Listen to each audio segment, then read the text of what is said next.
Hello, welcome to my channel প্রবাসী বাঙালি। আজকে লাউয়ের একটা রেসিপি নিয়ে চলে আসলাম।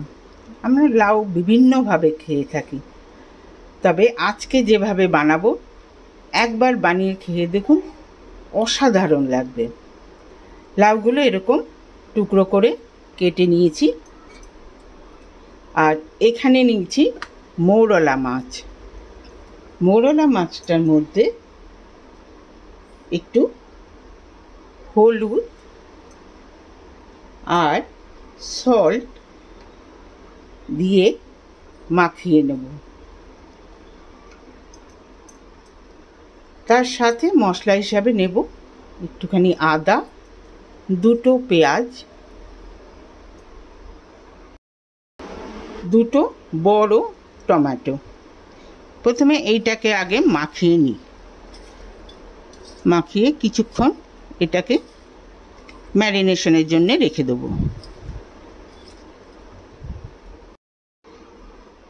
পেঁয়াজটাকে টুকরো টুকরো করে, একদম কিন্তু যতটা কুচি করে পারা যায় ততটা কুচি করে কেটে নেব। এটাকে গ্রেট করব না বা বেটেও নেব না।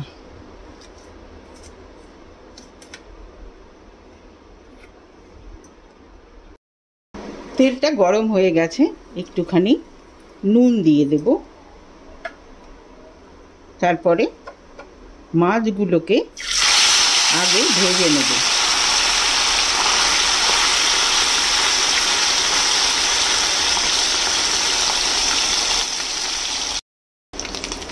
মাছগুলো ভাজা হয়ে গেছে।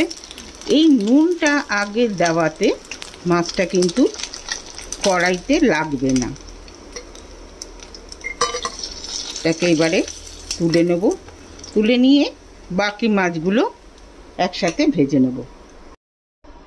মাছটা ভাজা হয়ে গেছে। এবারে পেঁয়াজ আর আদা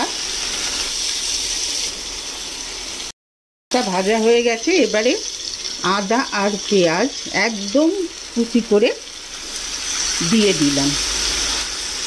হালকা করে এটা একটু ভেজে নেব। প্রথমে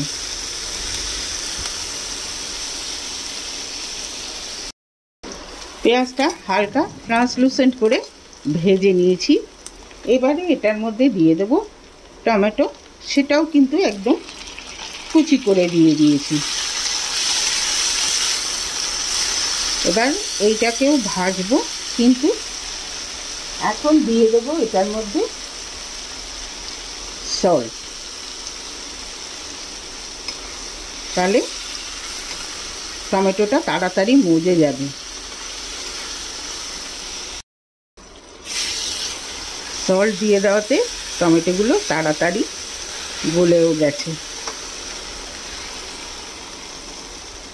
এবারে এটার মধ্যে দিয়ে দেব কাটা লাউগুলো। দিয়ে ভালো করে আগে মিশিয়ে নেব।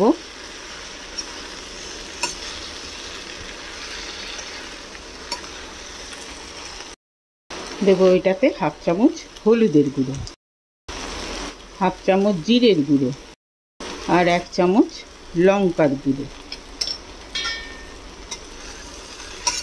দিয়ে এটাকে মিশিয়ে ঢাকা দিয়ে দেব। লাউ থেকে জল বেরোয়, তো সেটাতেই কিন্তু সেদ্ধ হয়ে যাবে।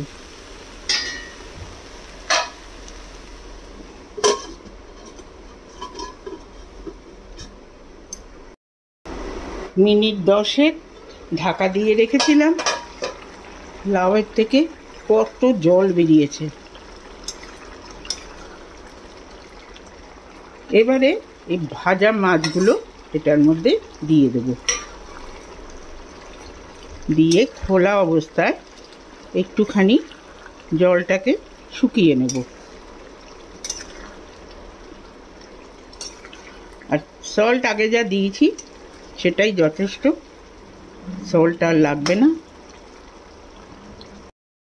জলটা বেশ শুকিয়ে এসছে। এবারে দিয়ে দেবো এটার মধ্যে ধনে পাতা। ধনে পাতাটা একটু বেশি পরিমাণে দিয়েছি। ব্যাস তৈরি হয়ে গেল লাউ দিয়ে মোরলা মাছ দিয়ে একটা তরকারি। এটা ভাত রুটি সবার সঙ্গেই কিন্তু খেতে খুবই ভালো লাগবে। তো কেমন লাগলো রেসিপি? যদি ভালো লেগে থাকে তাহলে অবশ্যই কমেন্ট বক্সে জানাবেন, লাইক করবেন, শেয়ার করবেন ফ্রেন্ডস অ্যান্ড ফ্যামিলিদের সঙ্গে, সাথে আমার চ্যানেলটিকে সাবস্ক্রাইব করতে কিন্তু ভুলবেন না। আজকে তাহলে চলি, নেক্সট দিন আরেকটা এরকম মজাদার খাবার নিয়ে আসবো। সবাই ভালো থাকবেন, সুস্থ থাকবেন। ওকে দেন, বাই।